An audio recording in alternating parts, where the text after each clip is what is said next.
한 사람이 입이 궁진해서 지짐이 했습니다. 부침개를 부쳤어요.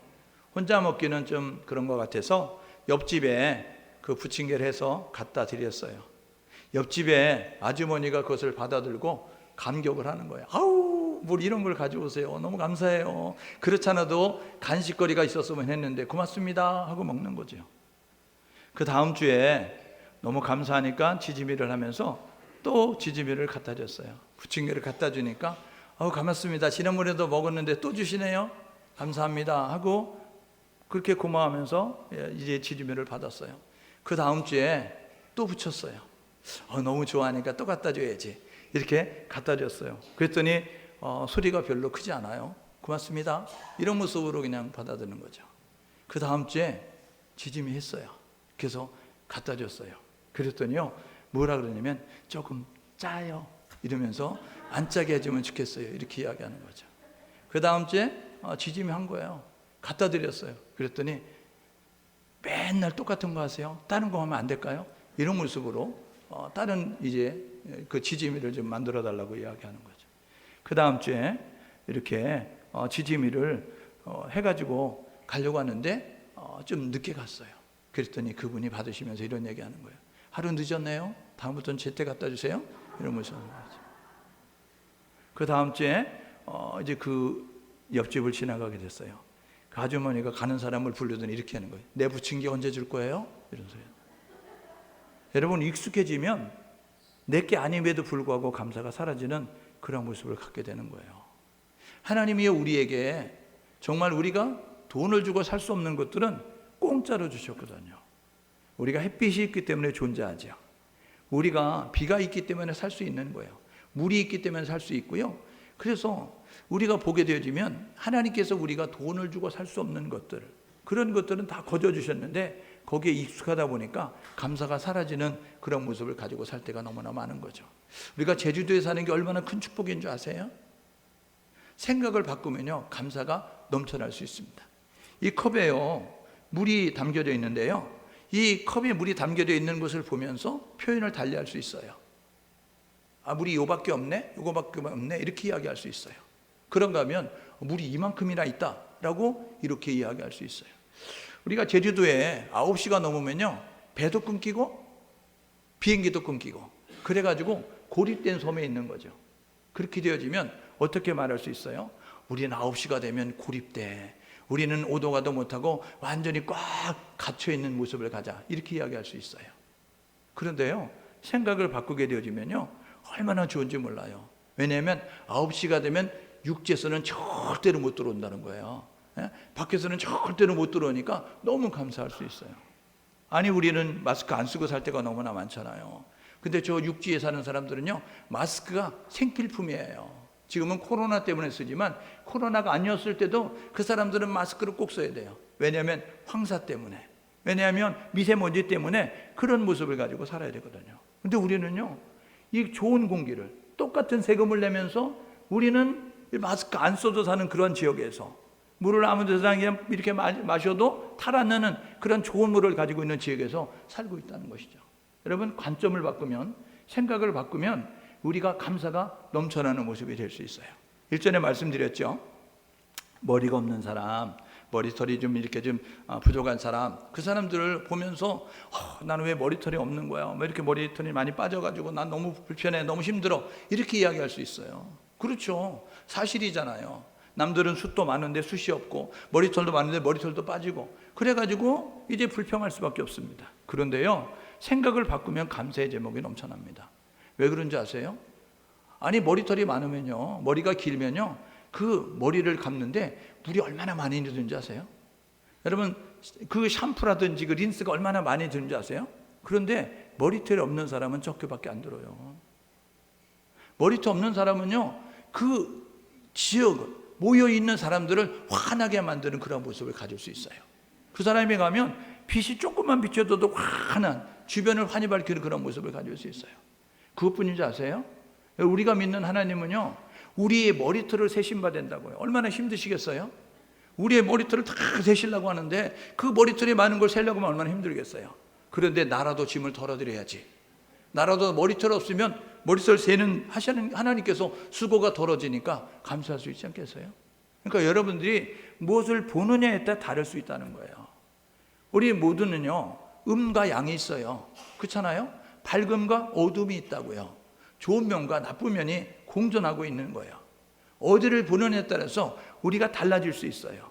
어두운 것을 보면 우리의 마음이 원망, 불평과 그런 것들이 나타나게 되어지고요. 밝은 것을 보게 되면 감동과 또 감격과 환호성과 함께 이제 감사가 넘쳐나는 그런 모습이 되어질 수 있음을 우리가 보게 되죠. 오늘 누가복음 17장에 이 본문의 내용을 보면서 한 사람의 감사 제목이 있습니다. 10명의 고침을 받았는데 한 사람이 감사했다라고 이렇게 이야기하고 있는 것을 우리가 봅니다. 이것만 보면서 우리는 나쁜 사람들 그렇게 이야기할 수 있어요. 그런데 우리가 그 나쁜 사람 속에 소속될 수 있다는 거예요. 우리는 나쁜 사람들의 그 부류 속에 들어갈 수 있다는 사실을 우리가 염두에 두면서 하나님의 말씀을 좀 생각해보는 그런 시간이 되면 감사하겠습니다. 예수님은 이 땅에 두 번 오시잖아요. 한 분은 오셨고 한 분은 오실 거고, 한 분은 이루어진 사건이고 한 분은 이루어질 사건입니다. 예수님께서 첫 번째 오셨는데 이거 성탄절이라고 이야기하거든요. 내가 길이고 진리고 생명이니 나를 통하지 아니하고는 아버지께로 갈 수 없다라고 말씀하시면서 구원의 길을 마련하기 위해서 구원의 길 대신 예수 그리스도를 보여주기 위해서 이 땅 가운데 오셨어요. 그분이 이 땅에 오셔서 3년 반 공생애를 하시면서 세 가지 사역을 감당하게 되어지죠. 복음을 전파하십니다. 복음을 들어야 살아나거든요. 근데 복음을 전파하세요. 그런가 하면 진리를 가르치시는 거예요. 삶의 그러한 이제 원칙이 무엇인지, 우리가 무엇을 통해서 어떻게 살아야 되는지 그것을 가르쳐 주시는 모습을 가져요. 그런가 하면 우리의 삶의 현장에서 우리가 병들고 또 악한 영의 그러한 이제 지배를 받게 되었을 때 그 병든 자를 고치시는 치유의 역사를 감당하시면서 예수님께서 사역을 감당하셨습니다.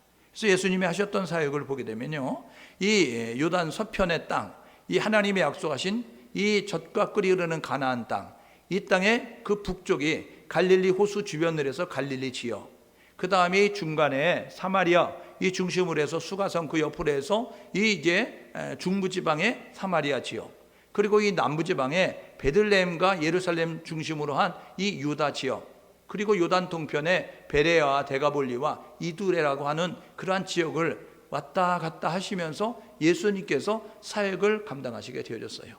예수님의 주로 사역의 활동의 무대는 어디냐면 저 갈릴리 북쪽입니다. 그 북부지방에 있는 갈릴리 그 근처에서 사역을 하시다가 유월절을 맞이하거나 절기를 맞이하게 되면 이제 예루살렘으로 남자들이 모이게 되어지니까 그때 예루살렘을 방문하셨다가 이 절기가 끝나고 나면 다시 이제 갈릴리 쪽으로 올라가셔서 그 주변에서 사역을 감당하시는 모습을 가져요. 예수님의 공생애가 3년 반이었는데 유월절은 4번 있었다라고 이렇게 우리가 살펴보게 되고 또 배운 적이 있습니다. 그러니까 예수님의 주로 사역은 갈릴리에 계시다가 그리고 이제 절기를 맞이하면 남쪽으로 내려오시는 그러한 모습을 갖게 됐는데, 오늘 읽은 본문의 내용도 역시 그렇게 시작을 하지요. 예수께서 예루살렘으로 가실 때 사마리아와 갈릴리 사이로 지나가시다가 라고 이렇게 이야기하고 있습니다. 그러니까 이 17장 11절의 말씀을 통해서 우리가 알 수 있는 건 뭐냐면, 절기가 가까웠는가 보다. 이스라엘 백성들이 모이는 그런 예루살렘으로 모이는 절기가 가까웠기 때문에 예수님께서 절기를 지키시고자 사람들이 모이는 예루살렘에 가서 말씀을 선포하기 위해서 예루살렘으로 내려가시기 위해서 이제 움직이기 시작하셨구나를 우리가 이렇게 보게 되어지는 것이죠. 그런데 그 예수님이 구원의 길을 만환하시고 십자가에서 모든 것을 다 담당하셨어요. 그리고 무덤에 갇히셨다가 3일 만에 부활하시죠. 그리고 난 다음에 40여일 동안 500여 사람들의 목격자가 볼 수 있도록 이 예수님께서 부활의 모습을 보여주셔요. 40일 후에 하늘로 구름 타고 올라가시면서 너희가 본 모습 그대로 다시 오실 것이다 라고 이렇게 이야기합니다. 그래서 성경에 보게 되면 예수님이 다시 오실 때 이런 일들이 있을 거야 라고 성경이 우리에게 알려주고 있습니다. 마태복음 24장에 보게 되면 디모데후서 3장 1절에서 5절에 보게 되어지면, 이 다니엘서 12장 3절 4절에 보게 되어지면 이 예수님께서 다시 오실 그 임박한 때에 나타나는 현상들에 대해서 이야기하고 있습니다. 그러니까 그것을 보게 되면 우리가 그날과 그 시는 콕 집어서 이날 이시라고 이야기는 할 수 없지만 우리가 이때쯤이구나, 주님의 재림이 가까웠구나 라고 우리가 알 수 있는 그러한 현상들을 성경이 우리에게 알려주고 있다는 것입니다. 첫째, 기근과 지진이 일어날 것이고, 그리고 사랑이 식어지면서 불법이 횡행할 것이고, 거짓 선지자가 일어날 것이고, 적 그리스도가 등장하게 될 것이고, 그리고 전염병이 창궐하게 될 것이고, 이런 일들이 있게 될 거다. 속도는 증가가 될 것이고, 지식은 엄청나게 이제 많아지게 될 것이고, 그런 일들이 있게 될 건데, 이런 일이 가까워지면, 이런 일이 나타나면 주님의 재림이 가까운 줄 알아라 라고 이야기합니다. 그래서 주님의 재림이 가까웠을 때 우리가 해야 될 뭐냐면, 이 다시 오실 이 예수님은 어떤 목적을 가지고 오냐면 심판해 주러 오시는 거예요. 영생과 영벌로 나누는 겁니다. 천국과 지옥으로 나누게 되어지는 거예요. 그러니까 주님이 오시기 전에, 우리가 생명이 이제 다 하기 전에 우리는 그것을 결정하는 그러한 기간임을 깨닫고 최선을 다하여서 천국에 가기 위해서, 그리고 영생에 들어가기 위해서 노력하는 모습을 가지고 나아감이, 힘씀이 우리 가운데 있어야 된다는 것입니다. 죽고 나면 할 수 없어요. 그리고 예수님이 재림하고 나면 그때는 물를 수 없는 거예요. 바꿀 수 없는 거예요. 그러니까 주님이 오시기 전에, 그리고 우리가 이 세상을 떠나기 전에 우리가 천국을 준비하는 자, 그리고 영생을 준비하는 자가 되어져서 살아갈 수 있는 우리 모두가 될 수 있기를 주님의 이름으로 축복합니다. 오늘 본문의 내용은 여러분들이 너무나 잘 알고 있는 내용이죠. 오늘 본문 내용에 보게 되니까 10명의 문둥병자가 고침을 받게 됐습니다. 문둥병은요, 지금 뭐 이렇게 약이 이제 발전이 되어서 치료도 가능하고 이제 더 악화되는 것을 방지하는 그런 모습을 가질 수 있지만, 문둥병은, 그 당시에 문둥병은 하늘이 내린 벌이었어요. 그렇기 때문에 그 병에 들었다고 하면 하나님께 저주를 받은 사람, 그렇게 생각을 하게 됐습니다. 고칠 수 없는 불치의 병이었다고요. 그래서 레위기 13장 46절에 보니까 이런 이제 문둥병이 든 사람들은 진 밖에서, 성 밖에서 사회와 격리가 되어져서 생활할 수밖에 없는 그러한 처지에 놓여지게 되는 겁니다. 졸지에 가고 싶지 않아도 성 밖으로 퇴출이 되는 거예요.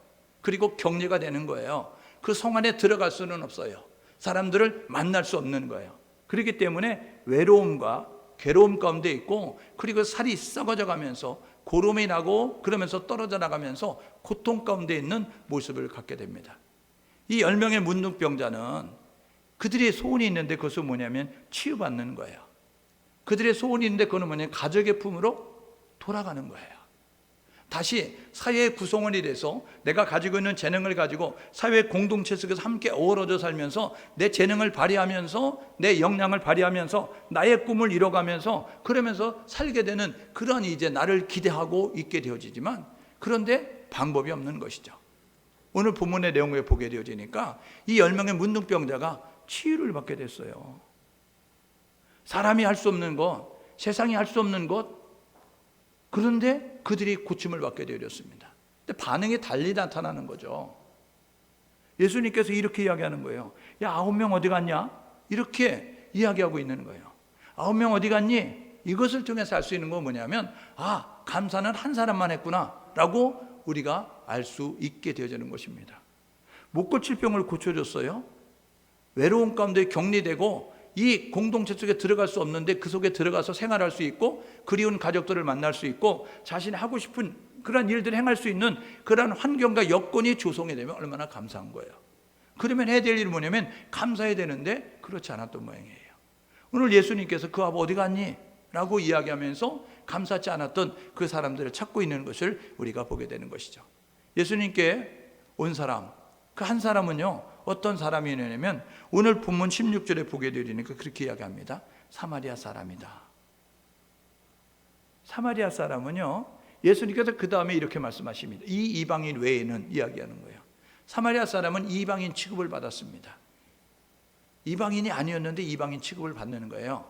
왜냐하면 통일 왕국에서 분열 왕국으로 넘어갈 때 솔로몬이 죽고 난 다음에 솔로몬의 신하가 북이스라엘을 건설을 하고, 이 솔로몬의 아들 르호밤이 남유다를 만들게 되어졌거든요. 그런데 이 북이스라엘은 아수르라고 하는 나라의 멸망을 당합니다. 이 아수르가 쓴 정책은 뭐냐 하면 혼혈 정책이에요. 혼합 정책이라고요. 그러니까 점령지가, 이 점령지에 들어가서 그 땅을 점령하게 되면 그 땅에 살고 있는 사람들을 뽑아요. 그래가지고 강제로 이주를 시키는 겁니다. 너는 동쪽으로 가 살고, 너는 서쪽으로 가 살고, 너는 남쪽으로 가 살고, 너는 북쪽으로 가서 살아 라고 이야기하면서 그들을 흩어놔요. 그리고 난 다음에 그 빈자리를 자기가 점령한 지역의 사람들, 동쪽에서 일부 뽑고, 서쪽에서 일부 뽑고, 남쪽에서 일부 뽑았고, 그리고 북쪽에서 일부를 뽑아가지고 그 지역에다 심는 거예요. 그러다 보면 졸지에 그 지역은 다민족 국가가 되는 거예요. 여러 지역에서 이주해 온 사람들, 그러니까 생각도 다르고 말도 다르고 언어도 다르고 전혀 통일성을 가질 수 없는 모습. 그래서 아수르라고 하는 나라에 이게 대항하지 못하도록 하는 정책을 쓴 게 아수르가 쓴 정책이에요. 그래서 북이스라엘의 수도가 사마리아였어요. 북이스라엘의 지역은 혼혈 정책으로 말미암아 자연스럽게 이제 유대인의 혈통이 흐르는 것이 아니고 유대인의 그러한 이제 모습을 가지고 있지만 이방 민족들과 시집 장가가면서 이제 시간이 흘러가면서 점점 그 이제 정체성이 흐려져가는 모습을 가지고 있었다는 거예요. 그랬기 때문에 이 남유다, 예루살렘, 베들레헴을 중심으로 했던 베냐민 집과 함께 유다 지파가 이루었던 남유다의 사람들은 이 북쪽의 사람들을 이방인 취급하는 모습을 가졌어요. 그리고 16절에 사마리아 사람 그렇게 이야기하죠. 그 다음에 이방인 그렇게 이야기하고 있습니다. 여러분, 이 사마리아 사람, 이방인들은요 감사하는 법을 배운 사람이 아니에요. 유대인들은요 하나님께서 이스라엘 백성들을 출애굽시킨 다음에 애굽에서 뽑아낸 다음에 하나님께서 시내산에서 모세를 통하여서 이제 십계명과 함께 613가지 그러한 이제 법을 주셨어요. 이렇게 살아, 이렇게 해, 이렇게 이제 구분해서 살아라고 이야기하면서 이 그들에게 하나님을 예배하는 법과 그리고 하나님과 동행하는 법을 할 수 있도록 그들에게 가르쳐 주셨거든요. 그래서 그들은 감사 제사 드려야 된다는 걸 알고 있어요.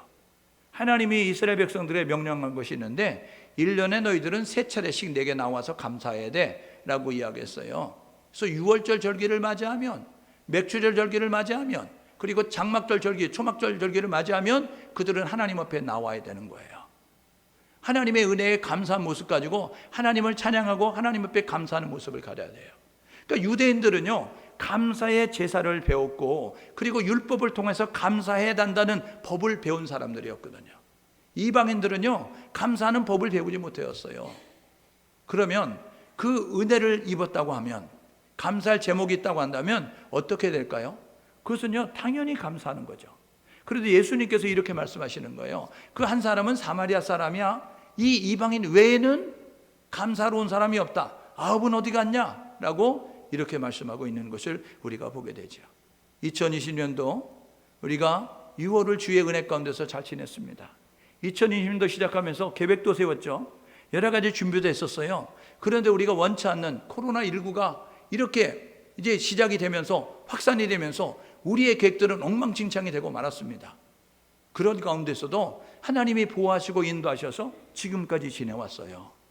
많은 위험들이 있었고 많은 어려움도 있었지만 그럼에도 불구하고 오늘 이 자리에 있는 것은 하나님의 은혜였다는 사실을 우리가 잊어서는 안 된다는 것이죠. 그렇다고 한다면 우리가 해야 될 뭐냐면 하나님 앞에 감사하는 모습을 가져야 되는데 우리는 불편함 때문에, 우리는 우리의 계획이 조금 이루어지지 않은 것 때문에, 우리가 조금 어려움 때문에 그것으로 인하여서 감사가 사라지고 원망하거나 불평하거나 짜증을 내거나 분노하거나 이런 모습을 가지면 안 된다는 것이죠. 여러분, 오늘 10명의 문둥병자, 그들이 가지고 있었던 공통점과 차이점이 있습니다. 10명이 공통적으로 가지고 있는 자세가 있었어요. 첫 번째 뭐냐면요, 그들은 믿음과 순종을 가지고 있었다는 것이죠. 10명의 문둥병자가 예수님이 그것을 지나가시게 되어지니까 그들이 한 일이 뭐냐 하면 예수 앞에 나왔어요. 그래가지고요 자기들을 긍휼히 여겨달라고 그렇게 이야기하게 됩니다. 그들이 가지고 있었던 공통점은 함께 이구동성으로 이 10명이 함께 하나님 앞에, 그 예수님 앞에 자신들의 그러한 문제를 아뢰면서 간구하는 거예요. 못 고치는 것이거든요. 그런데 그들이 기대를 가지고 간구하는 거예요. 예수님, 우리를 불쌍히 여겨주세요. 예수님, 우리 생각해 주세요. 그러면서 예수님 앞에 자신의 형편을 아뢰면서 이것이 나을 것이다, 이것이 이제 치유가 될 것이다, 이런 기대감을 가지고 그들이 예수 앞에 나왔어요. 예수님께서 말씀하시잖아요. 제사장에게 가서 너희 몸을 보여라 라고 이야기하거든요. 여러분, 제사장에 가서 너희 몸을 보여라, 이건요 레위기에 보게 되면 13장 9절에 제사장에게, 나병한 자들은요 제사장에게 가서 제사장이 진찰을 하는 거예요. 그러니까 그 사람이 진찰을 해서 나병이다, 완치가 됐다 판결을 하게 되거든요. 그러니까 보십시오, 예수님께서 제사장에 가서 보여라, 너희 몸을 보여라 라고 이야기했을 때 그들에게는 아무런 일도 안 나타났어요. 뭐 치유가 된 게 아니라니까요. 우리가 나병이 나을 만한 조짐이, 징조가 있었던 게 아니에요. 그런데 오늘 본문의 말씀을 천천히 묵상해 보면 어떤 일이 있게 되어지느냐 하면, 제사장에서 너희 몸을 보여라 라고 이야기하게 되니까 10명이 갔다라고 이야기하는 거예요. 공통점은요, 그들이 다 같이 예수를 바라봤다는 거예요. 예수 앞에 형편을 아랬다는 거예요. 그리고 예수가 말할 때 그들이 똑같이 행동했다는 거예요. 대단한 믿음이죠. 여러분, 우리는요 어때요? 보여줘 믿을게 라고 이야기하잖아요. 그런데요, 보여줘서 믿는 것은 세상 사람도 한다니까요. 우리 하나님이 우리에게 말씀하시는 것은 뭐냐면 믿으면 본다고 이야기하는 거예요. 여러분, 보여줘서 믿는 믿음이 되지 말고 여러분 믿어서 볼 수 있는 믿음을 가질 수 있기를 주님의 이름으로 축복합니다. 그래서 보십시오, 그들이요 믿음을 가지고 있었어요. 그리고 말씀에 순종한 거예요. 뭐 낫지도 않았는데 제사장에게 가, 제사장에 가지고 돌팔매질 당하면 어떡해. 왜냐면요, 그 당시에 나병 환자들은 이 나병이 든 상태로 사람을 만나면 그 사람들이 돌을 들어가지고 그 사람을 쳐도 뭐라고 항의할 수 없는 그런 상황 가운데 있었어요. 그런데 오늘 본문의 내용을 보게 되면 그 10사람이 갔다니까요. 낫지도 않았는데 갔다니까요. 대단한 믿음이에요. 오늘 본문에 보게 되니까 가다가 깨끗함을 받았다라고 이야기하는 거예요. 그러니까 나은 것이 아닌데 가다가 제사장에게 보이려고 자기 몸을 보이고 이제 그 판단을 받기 위해서 제사장에게 가다가 그들이 고침을 받는 그러한 일이 있게 되었다는 거예요. 여러분, 차이점이 뭔지 아세요? 10명의 차이점은요, 감사의 유무예요. 한 사람은 감사했어요. 9은요 감사하지 않았던 거예요. 한 사람은 감사하는데 이 9명은 감사치 않는 모습을 가졌습니다. 여러분, 우리가 여기서요 생각해 볼 수 있는 것이 있어요. 여러분, 우리가 믿음을 가지고 있잖아요. 여러분, 우리가 하나님 말씀에 순종하잖아요. 그래서 우리는 신앙인이에요. 하나님께서 광야길을 걸으면서 믿음의 사람들에게, 택한 사람들이 하셨던 것이 뭐냐면 믿음 훈련과 순종 훈련입니다. 하나님만 믿도록 하신 거예요. 하나님도 믿는 신앙이 아니고 하나님만 믿는 유일신앙을 갖는 것이죠. 그리고 유일신앙을 가진 사람들은 하나님의 말씀에 무조건 순종해야 되는 거예요. 믿음과 순종이 신앙의 정도예요. 믿음과 순종이 신앙의 척도고 신앙의 수준이라고요. 그런데 이 신앙과 감사는 별개라는 거예요. 여러분, 우리 함께 모여서 예배하고 있죠. 여러분, 믿음 좋은 사람이 있습니다. 여러분들이 말씀에 순종하는 사람이 있어요. 그런데 믿음이 좋아요. 여러분, 하나님에 대한 신앙의 고백이 있어요. 그리고 하나님을 믿어요. 그리고 말씀에 순종해요. 그래서 기적의 공식이 있는데, 기적의 공식은 뭐냐면 믿음 더하기 순종은 기적입니다. 믿음을 가지고 말씀에 순종하면 기적이 일어나거든요. 근데 이 기적이 일어나는 다음에 사람의 행동이 둘로 갈라질 수 있다는 거예요.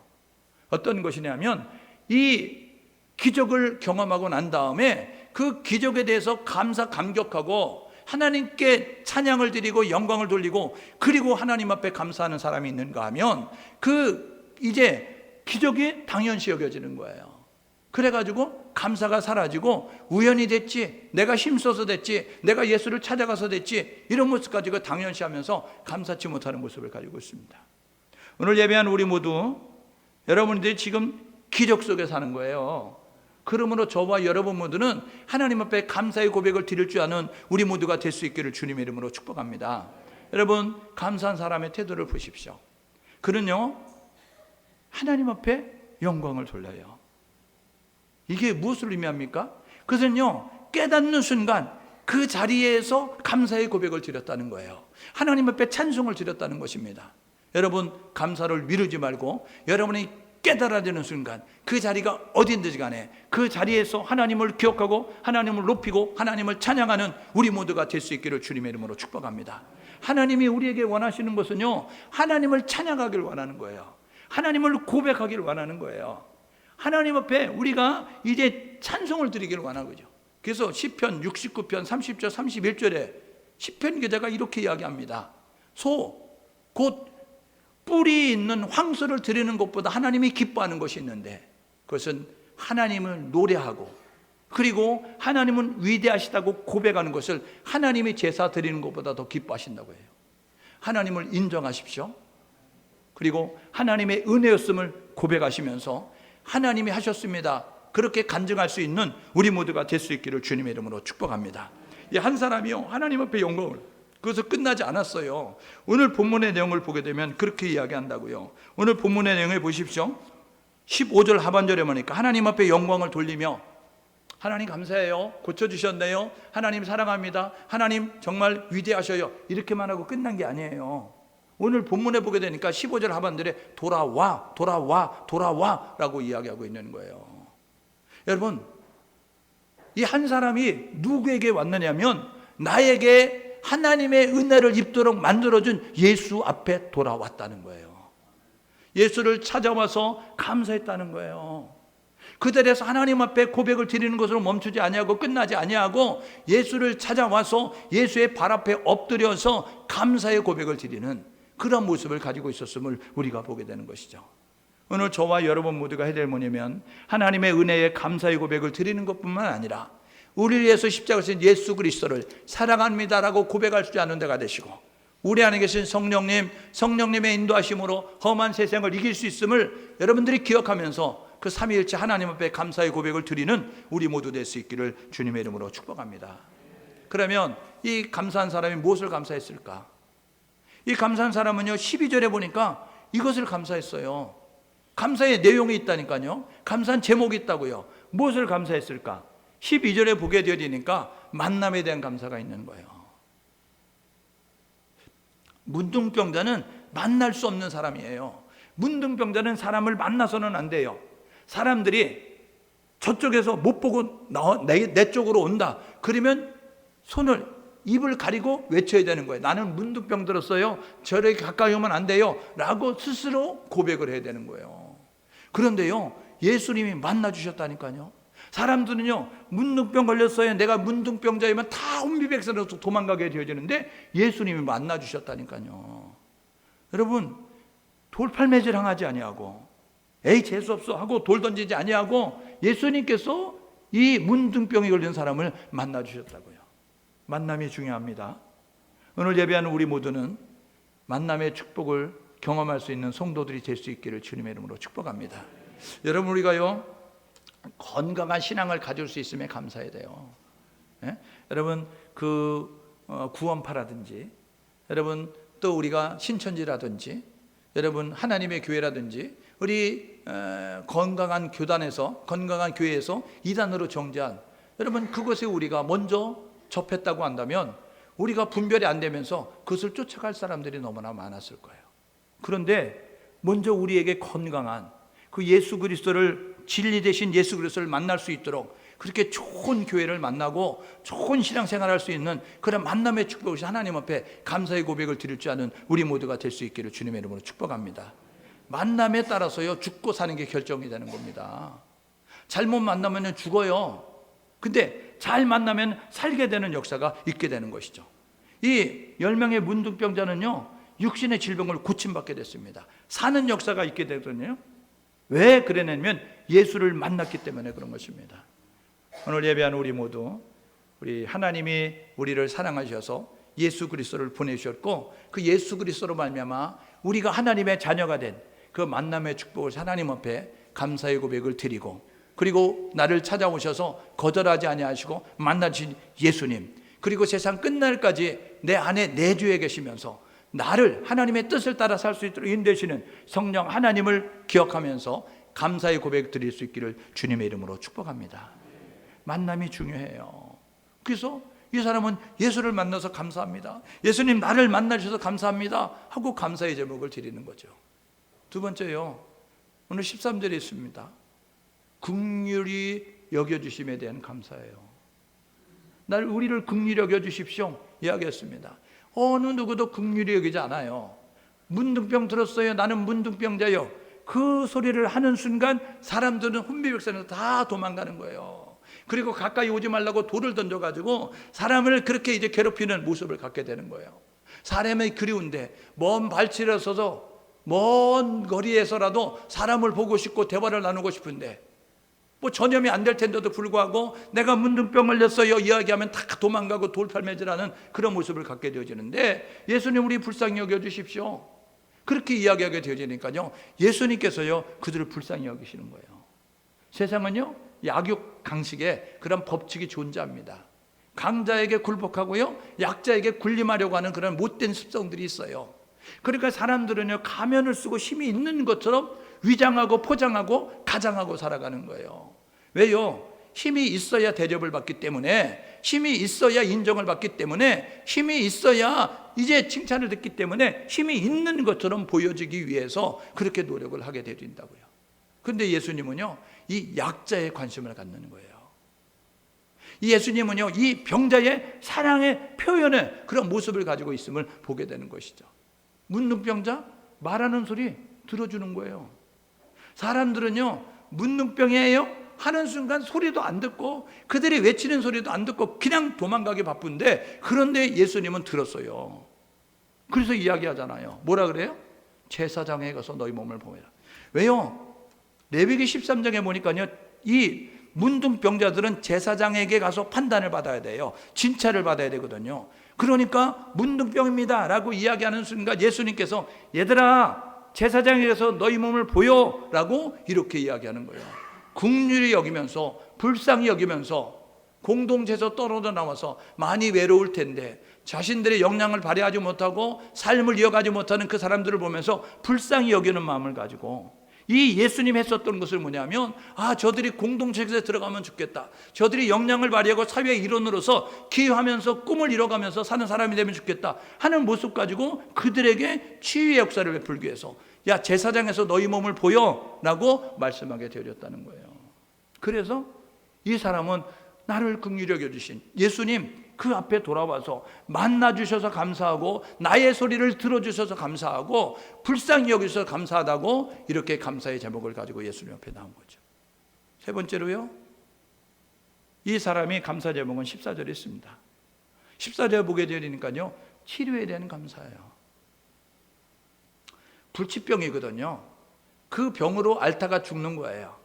언제인지 모르지만 내게 찾아오는 죽음을 그냥 받아들이고 그것에 수용하고 그냥 죽어야 되는 것이 그의 운명이었어요. 그런데 예수님을 만나면서 제사장의 몸을 보여라 라고 이야기하는 순간 그들이 예수님이 말씀하면 그대로 된다더라, 예수님을 만나면 그런 일들이 일어난다더라 믿음이 생겼어요. 소문을 들었거든요. 그래서 예수님을 만나가지고 불쌍히 여겨달라고 해서 예수님의 소리를 듣고 제사장에게 가서 너희 몸을 보여? 그러니까 가다가 고침을 받게 됐어요.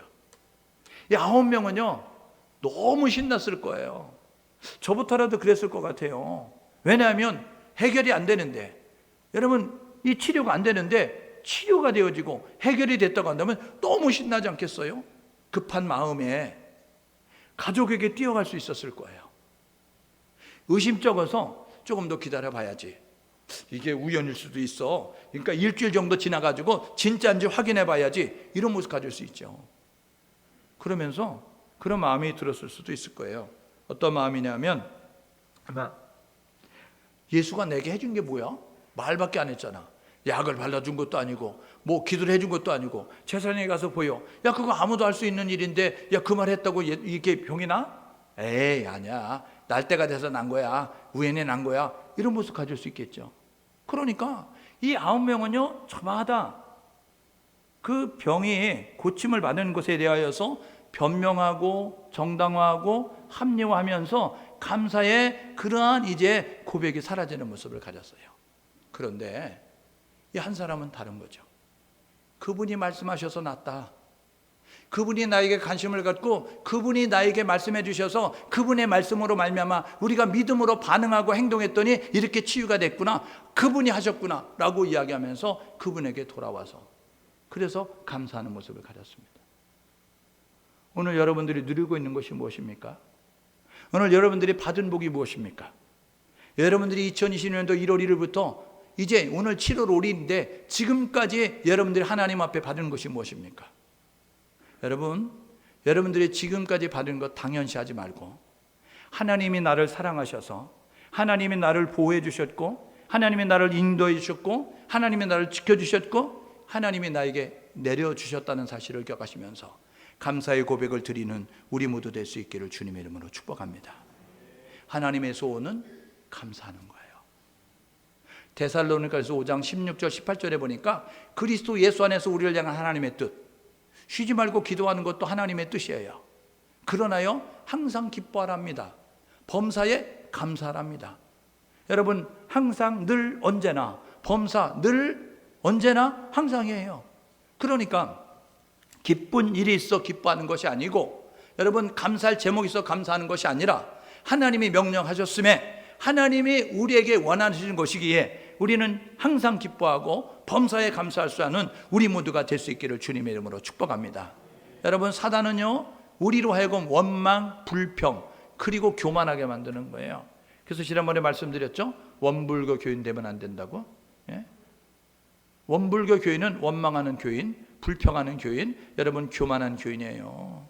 사단은 원망하게 만들고, 사단은 불평하게 만들고, 사단은 교만하게 만드는 거예요.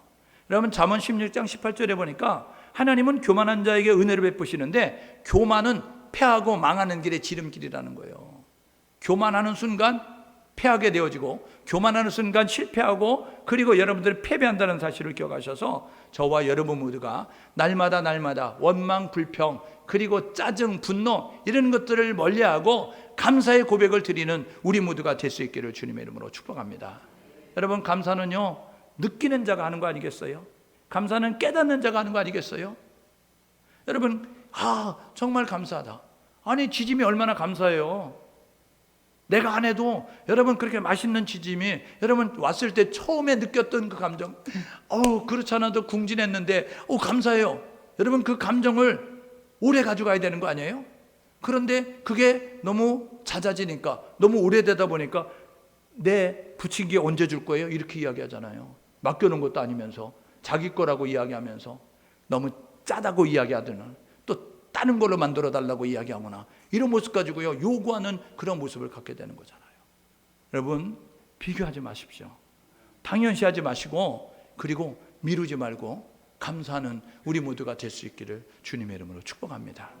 우리가 지금까지 지내온 게 하나님의 은혜입니다. 이 자리에 있는 것이 하나님의 은혜예요. 그리고 우리가 하나님의 자녀가 되는 것이 하나님의 은혜라고요. 우리가 해야 될 뭐냐면 감사의 생각을 가지죠. 하나님 감사합니다. 그리고 입술로 고백하자고요. 하나님 감사합니다. 그리고 행동하자고요. 감사에 대한 그런 행동, 하나님께만 영광을 돌리는 것이 아니고 돌아와 예수님의 발 앞에 엎드려 살해했다, 돌아와 예수님의 발 앞에 엎드려 감사했다라고 이야기하는 그 한 사람처럼 그렇게 행동할 줄 아는 우리 모두가 될 수 있기를 주님으로 축복합니다. 여러분, 한 사람은요 10사람과 그 9사람과 함께 똑같이 받은 복이 있었어요. 그것은 뭐냐면 육신의 질병에 치유가 됐어요. 그런데 이 9명이 받지 못한 축복을 받게 됐는데 더 큰 축복을 받는 일이 있었어요. 그게 뭔지 아세요? 오늘 본문에 보십시오. 19절에 보니까 감사는 돌아와 예수님의 발 앞에 엎드려서 예수님 고맙습니다, 만나주셔서 감사하고요, 내 소리를 들어서 감사하고요, 나의 문둥병을 고쳐주셔서 감사합니다 하는 그 사람에게 주신 예수님의 또 다른 축복이 있었어요. 이거는 감사하지 못했던 9사람이 받지 못한 축복이었는데, 그 축복이 뭐냐면 일어나 가거라, 내 믿음이 너를 구원하였느니라. 여러분, 육신의 질병으로 고침받는 것 끝나지 아니하고 그가 영혼의 구원을 받아 영원한 천국 백성들은 놀라운 일을 경험하게 됐다는 것입니다. 10명은요 잠깐 동안 얼마나 살겠어요? 시편 기자가 그렇게 이야기했어요. 인생의 연수가 70이요 강건하면 80. 지금은 의술이 발달하고 의학이 발달하고, 그리고 이제 우리가 식생활이 개선되면서, 그러면서 위생적인 가운데서 우리가 생활하다 보니까 우리의 수명이 연장이 됐어요. 그러나 분명한 것은 유한하다는 거죠. 우리의 호흡은 유한한 거예요. 100년, 120년, 뭐 더 앞으로 150년 살지도 모르겠어요. 그러나 분명한 것은 영원하지는 않다는 거예요. 그러나 육체는 영원하지 않지만 우리의 영혼은 영원하거든요. 우리의 영혼은 영원한데 아까 얘기했던 영원한 생명을 누릴 것이냐 영원한 형벌 가운데 처해질 것이냐는 우리가 어떤 자세를 갖느냐에 따라서 다르다는 사실입니다. 오늘 예배하는 우리 모두가 해야 될 뭐냐면 이 한 사람 돌아와서 감사함으로 말미암아 육체의 질병의 치유함 고침을 받는 일로 끝난 것이 아니고 이 영혼의 구원의 축복까지 누렸다는 사실을 기억하셔서 우리도 하나님의 축복이 단절되는 인생이 되지 말고 하나님의 축복이 이어져 가는 하나님의 축복이 계속되어져 가는 우리 모두가 될 수 있기를 주님의 이름으로 축복합니다. 시간에 우리 함께 결단해야 되죠. 이렇게 결단하고 2020년도 후반기를 살아가면 좋을 것 같습니다. 첫 번째는요, 기적을 체험하고 기적을 경험하는 성도가 될 수 있기를 주님의 이름으로 축복합니다. 하나님은 오늘도 살아 역사하시거든요. 하나님은 책 속에만 계시지 않아요.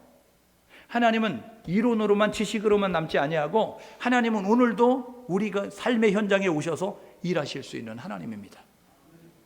여러분, 하나님을 경험하십시오. 하나님을 체험하십시오.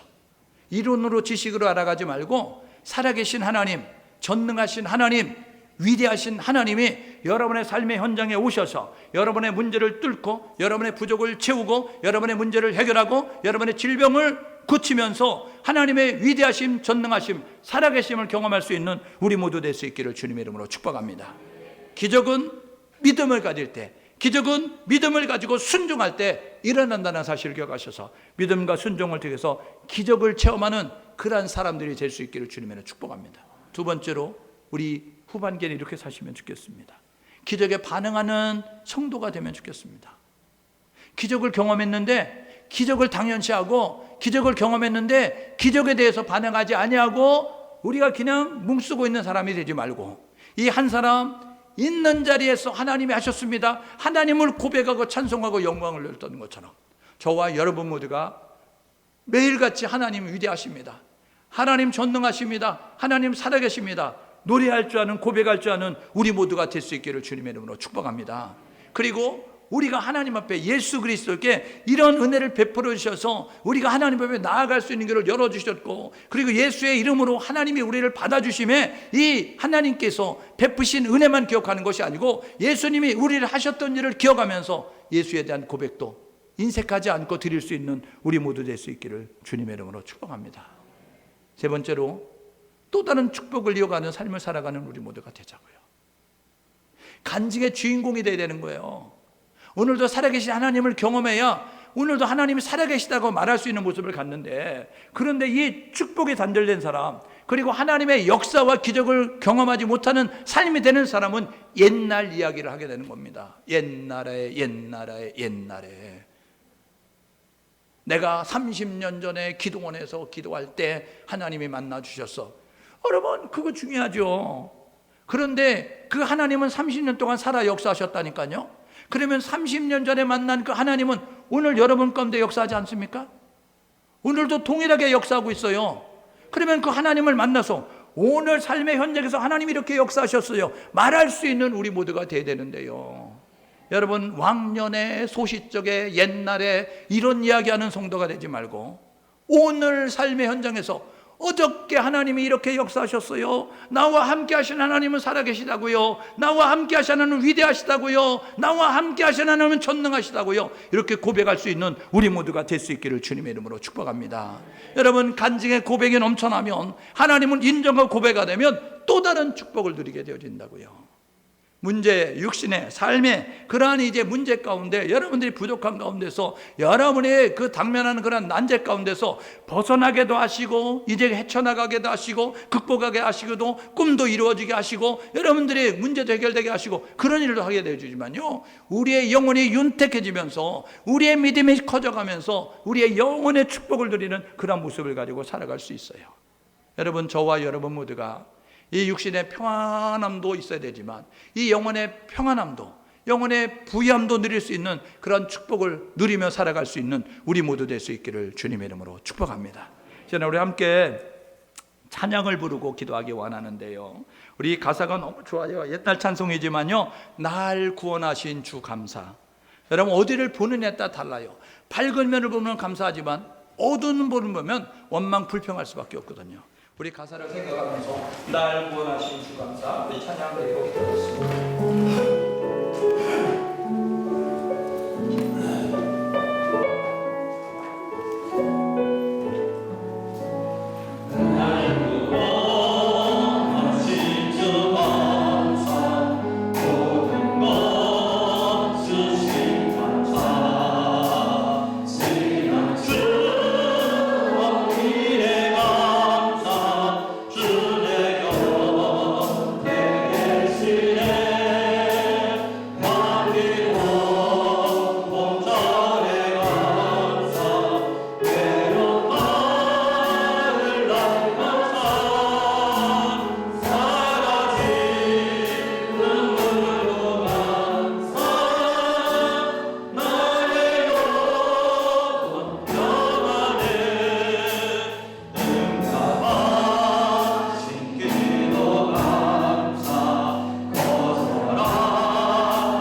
장미꽃만 보고 감사하는 것이 아니고요, 장미 가시를 보면서도 감사할 수 있는 우리 모두가 되기를 원합니다. 기쁨만 감사하지 말고 역경과 환난과 부족함과 곤란함이 있을 때도 감사할 자는 우리 모두가 될 수 있도록 인도하여 주옵소서. 현실만 보지 말고 내일의 희망을 가지고 감사하고 소망을 가지고 감사하는 우리 모두가 될 수 있도록, 감사의 인사간자가 되지 말고 감사를 표현하고 고백하면서 감사를 이제 반응할 수 있는 우리 모두가 될 수 있도록 인도하여 주옵소서. 함께 마음을 모두 하나님 앞에 기도합니다. 하나님 아버지,